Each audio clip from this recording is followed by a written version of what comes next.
اللہ رب العزت کا ارشاد ہے کہ اے ایمان والو اللہ سے ڈرو اور سچے لوگوں کے ساتھ رہو۔ اسلام کا ایک اہم شعبہ اخلاق ہے اور سارے مذاہب کی بنیاد اخلاق پر ہے۔ جتنے بھی انبیاء اور رسول آئے، مصلحین آئے اور ریفارمرز آئے، ان تمام کی یہی تعلیم رہی کہ سچ بولنا اچھا ہے اور جھوٹ بولنا برا ہے، انصاف کرنا نیکی ہے اور ظلم کرنا برائی ہے۔ حضرت موسیٰ علیہ السلام کو جو احکام عشرہ یعنی 10 احکامات ملے تھے، اس کا بھی خلاصہ یہی ہے، اخلاقی ہے۔ جناب محمد رسول اللہ صلی اللہ علیہ وسلم تمام انبیاء کرام کے بعد تکمیلی بعثت کے ساتھ آئے، یعنی تمام انبیاء کے سلسلے کو مکمل کرنے کے لیے آئے، تو آپ نے بھی اخلاق پر زور دیا اور کہا کہ مجھے اخلاق کو مکمل کرنے کے لیے بھیجا گیا۔ اور ایک موقع پر یہاں تک فرمایا کہ اچھے اخلاق اللہ تعالیٰ کی صفات کا سایہ ہے اور اس کا عکس ہے، اس کا پرتو ہے۔ اخلاق کی تو بہت لمبی فہرست ہے جن کو اچھے اخلاق کہا جاتا ہے یا برے اخلاق۔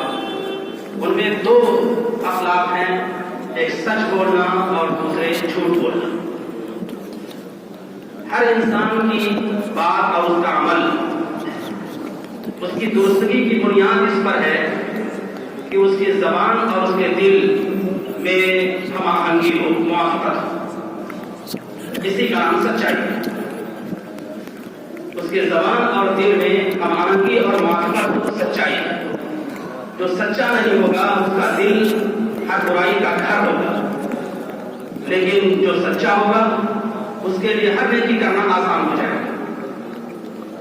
اللہ رب العزت کی جو صفات ذکر کی ہیں قرآن کریم میں، ان میں ایک صفت ہے سچا، یعنی اللہ سے بڑھ کر کون سچا ہو سکتا ہے؟ وَمَنْ أَصْدَقُ مِنَ اللَّهِ قِيلًا وَمَنْ أَصْدَقُ مِنَ اللَّهِ حَدِيثًا۔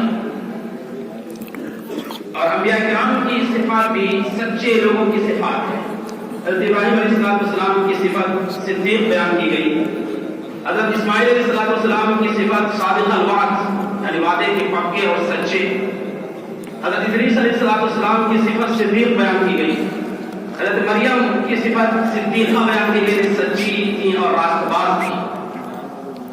اور جو بھی اللہ رب العزت کے قرب کو چاہتا ہے اور مغفرت چاہتا ہے اور جنت چاہتا ہے تو اس کو سچائی سے متصف ہونا پڑے گا، کیونکہ سچائی کے بغیر اللہ رب العزت کا قرب اور اس کی رحمت اور اس کی مغفرت حاصل نہیں ہو سکتی۔ سورہ احزاب میں اللہ تعالیٰ نے مومن مردوں اور مومن عورتوں کی 10 صفات کا تذکرہ کیا ہے۔ ان المسلمین والمسلمات والمؤمنین والمؤمنات والقانتین والقانتات والصادقین والصادقات، اخیر میں اللہ تعالیٰ نے فرمایا کہ اعد اللہ لهم مغفرۃ واجرا عظیما۔ ایمان والے مرد، ایمان والی عورتیں، اسلام والے مرد، اسلام والی عورتیں، اطاعت گزار مرد، اطاعت گزار عورتیں، اور سچے مرد اور سچی عورتیں۔ اور بھی صفات ہیں، لیکن وعدہ کیا ہے؟ مغفرت کا۔ وعدہ کیا ہے؟ جنت کا۔ اور ہر انسان کی تمنا ہے کہ اسے دونوں چیزیں مل جائیں، تو سچائی کے ساتھ یہ دونوں چیزیں جڑی ہوئی ہیں۔ اس وجہ سے اللہ کے رسول صلی اللہ علیہ وسلم نے اس پر زور دیا کہ سچا ہونا بھی ضروری ہے اور سچے لوگوں کے ساتھ رہنا بھی ضروری ہے۔ اگر سچے لوگوں کی صحبت نہیں ہوگی تو سچ بولنے کی توفیق نہیں مل پائے گی، کیونکہ انسان دیکھ کر بہت سی چیزیں سیکھتا ہے اور ان سے اخذ کرتا ہے۔ غزوہ تبوک کی جنگ 9 ہجری میں ہوئی تھی اور تبوک مدینے سے خاصے فاصلے پر ہے، تو سارے صحابہ گئے تھے، اس میں سے 3 صحابہ جو مخلص تھے وہ بعض آزاد کی وجہ سے پیچھے رہ گئے۔ ان میں ایک کعب بن مالک تھے، دوسرے ہلال بن امیہ تھے، تیسرے مرارہ بن ربیع تھے۔ یہ تینوں پیچھے رہ گئے، لیکن جب آپ صلی اللہ علیہ وسلم آئے تو پھر ان کا امتحان شروع ہو گیا، آزمائش شروع ہو گئی۔ 50 دنوں تک مسلسل یہ آزمائش میں رہے، پھر اللہ رب العزت نے ان کی توبہ قبول فرمائی اور اس کے بعد ایک آیت دستور کے طور پر نازل فرما دی کہ اے ایمان والو، اللہ کا تقوی اختیار کرو، اللہ سے ڈرو اور سچے لوگوں کے ساتھ رہو۔ سچے لوگوں کے ساتھ رہو گے تو آزمائشوں سے نہیں گزرو گے۔ بہت زیادہ تکلیفیں اگر آئیں گی تو वो भी उनके जरिए से हल हो जाएंगे। तो अल्लाह रब्बुल इज्जत ने एक नुस्खा, एक कीमिया बता दिया है कि सच बोलना और सच्चे लोगों के साथ रखना ये कामयाब जिंदगी की अलामत है। आमतौर पर यह समझा जाता है कि इंसान सच बोले तो जबान से सच बोले, इसी को माशरे में सच बोलना कहा जाता है।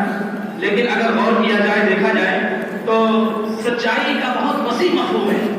इमाम गज़ाली रहमतुल्लाह अलैह ने किताब लिखी है इहया उलूमुद्दीन, उसमें सच्चाई की तकरीबन 6-7 किस्में बयान की हैं। उन तमाम का खुलासा यह है कि एक ज़बान की सच्चाई है, एक दिल की सच्चाई है और एक अमल की सच्चाई है। ज़बान की सच्चाई यह है कि इंसान जो बोले सच बोले, झूठ ना बोले, कोई बात झूठी उसकी ज़बान पर आए ही नहीं। और ये चीज़ मशहूर है और मारूफ है और हर मुसलमान से इसका तकाज़ा है। और दिल की सच्चाई यह है कि उसका दिल इखलास से बिल्कुल भरा हुआ है, उसके जाहिर में जो कुछ हो वही बातिन में हो और जो बातिन में हो वही जाहिर में हो, दोनों में अलग अलग चीजें ना हो, इंसानियत हो दोनों में। आपको मालूम है, मशहूर हदीस है कि क़यामत के दिन एक आलिम को और एक शहीद को और एक दौलतमंद को लाया जाएगा और वो अपने इल्म, अपने दौलत, अपने जाबाजी का हवाला देंगे और कहेंगे हमने ये कारनामा अंजाम दिया, ये कारनामा अंजाम दिया, ये कारनामा अंजाम दिया। लेकिन अल्लाह ताला कहेंगे तुम झूठ बोलते हो। फरिश्ते भी गवाही देंगे कि झूठा है। अमल तो किया जाहिर तौर पर जिहाद, अमल तो बज़ाहिर किया बहुत इल्म वाला और अमल तो बहुत किया अल्लाह के रास्ते में खर्च करने वाला, लेकिन अंदर से कुछ और छुपा हुआ था। अंदर रियाकारी छुपी हुई थी, अंदर शोहरत छुपा हुआ था, अंदर कुछ और मर्ज़ था, तो इस वजह से वो अमल उनके मुंह पे मार दिया जाएगा। तो ये दिल की सच्चाई का होना भी जरूरी है, ज़बान की सच्चाई के साथ साथ दिल की सच्चाई। तीसरी चीज है कि अमल की सच्चाई, यानी इंसान के जो ज़ाहिरी अमाल है वो बातिनी सिफात के कम्मात हो, उनकी मुख्तरी कर रहे हो। जो अंदर सिफात है, जो अंदर कैफियत है, वो ज़ाहिर में भी सामने आए। जब ये चीजें आती हैं कि इंसान के दिल में अच्छा इरादा हो, ज़बान पर अच्छा अर्थ हो, अमल से अच्छी जुम्बिश हो, तो फिर इंसान सिद्दीक कहलाता है। यानी ज़बान भी साथ दे, अमल भी साथ दे, दिल भी साथ दे, तो इंसान सिद्दीकियत के मकाम पर पहुंच जाता है। और मालूम है कि सिद्दीकियत का मकाम वो है कि अल्लाह रब्बुल इज्जत ने अंबिया के बाद सिद्दीकीन का दर्जा रखा है। नबिय्यीन और सिद्दीकीन और शुहदा और सालिहीन, 4 अल्लाह के मकबूल बंदे हैं, उनमें अंबिया हैं, सिद्दीकीन हैं, शुहदा हैं और सालिहीन हैं। तो इस तरह से अल्लाह रब्बुल इज्जत सिद्दीकीन का मर्तबा अता फरमाता है। और सच्चाई के मुकाबले में एक झूठ बहुत मज़मूम और बहुत बुरी चीज है और ऐसी कड़ी चीज है कि अल्लाह के रसूल सल्लल्लाहु अलैहि वसल्लम ने मौके पर फरमाया कि झूठ इंसान को कुफ्र और शिर्क नहीं बल्कि जहन्नम तक ले जाने वाली चीज है और सच्चाई जन्नत की तरफ ले जाने वाली चीज है। एक साहबी ने पूछा अल्लाह के रसूल, क्या मोमिन बखील हो सकता है? कहा हाँ, ये मुमकिन है। इसी तरह से एक और बीमारियों के बारे में पूछा, कहा मुमकिन है। फिर उन्होंने सवाल किया अल्लाह के रसूल, क्या झूठा हो सकता है मोमिन? बिल्कुल नहीं, मोमिन झूठा हो ही नहीं सकता, वो तो बिल्कुल सच होता है और रास्तगो होता है और सच्चाई का गवाह होता है। तो अल्लाह के रसूल सल्लल्लाहु अलैहि वसल्लम ने हमारे सामने उसवा रख दिया है कि हम सच्चाई को ज़बान पर लाएं और झूठ से दूर रहें। आजकल झूठ का एक माहौल है, झूठ की एक फिजा है हमारे माशरे में, इसको बहुत ज्यादा नाकाबिल एतराज़ समझा जाता है, बहुत ज्यादा तवज्जो नहीं दी जाती है।